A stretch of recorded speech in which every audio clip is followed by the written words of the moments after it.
Good morning mga kapatid! Welcome back sa Mac TV and Family Vlogs. For today's video, samahan nyo naman kami. Mamamalengke tayo dito sa Public Eva Market mga kapatid. Today is Saturday, araw ng palengke, kaya medyo maaga tayong pumunta ng palengke. Kitang kita nga naman yung pagbukang liwayway pa lang ng haring araw mga kapatid, no. Ayan, no, ganda ng tanawin mga kapatid. Ops, hindi yung butas ng ilong kong sinasabi ko rito mga kapatid. Yung tanawin napakaganda.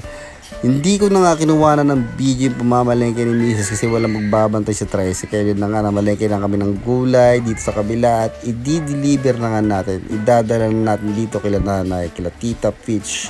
Yun na pamalengke nating gulay kasi araw ng palengke ngayon, kaya magandang bili ngayon bagsakan. Mura ang gulay, mura lahat. Siguro mapapamura ka sa mura. Yun lang mga kapatid. Ayan na nga si Mrs. at nandito na nga tayo. Dinala ko na nga itong gulay at nalista na rin ni Mrs. yung na-budget na nabili dito sa kabila. Ayan, si Shimi.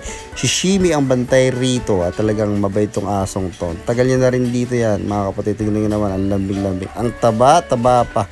Yun na nga mga kapatid, bumalik ako dito sa tricycle kasi alam niyo naman maraming pusang ligaw dito. Kaya kailangan natin magbantay. Post.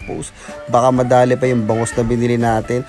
Yun na nga mga kapatid, this is it. Tinta ng pusit. Andito na nga tayo sa bahay at ito yung pinamalengke namin sa bahay. Lasuna, sari-sari at mga ceiling green. Yan ang mga kapatid, gising na nga si Atina. Maaga siyang ginising kasi may pasok pa siya mga kapatid.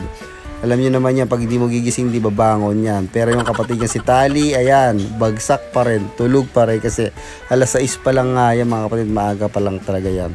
Ayan na nga, tapos na nga naligo si Atina at ayan, nagbe-breakfast in bed ng tinapay. Sabi ko, umupo ka, wag kang kumain na nakahiga para kang baliw dyan. Alam niyo naman.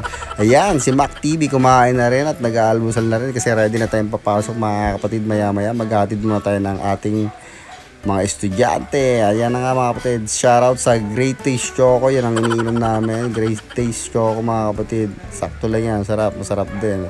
Yan na mga kapatid. Talagang babanat talaga si Mac TV dyan mga kapatid. At syempre kailangan natin may laman ng tiyan bago tayo papasok, diba? Fresh na fresh, bagong ligo yan mga kapatid, oh. Hindi lang kunwaring nagbasa yan, naligo talaga yan. Oo naman mga kapatid, talaga naligo tayo dyan kasi kailangan natin yan. Everyday naman tayong naliligo. Yung iba talaga nagpapanggap lang na naligo.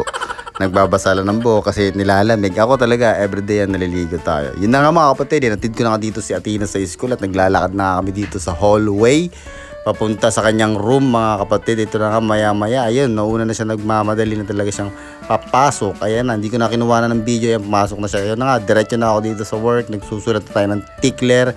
Everyday natin itong ginagawa. Monday to Friday. Hanggang ganito ang routine natin mga kapatid. Magsusulat tayo ng tickler. Monday to Friday to Sunday yan. Ganyan ang routine natin. At Monday to Friday lang naman tayo naghahatid sa mga bata sa school.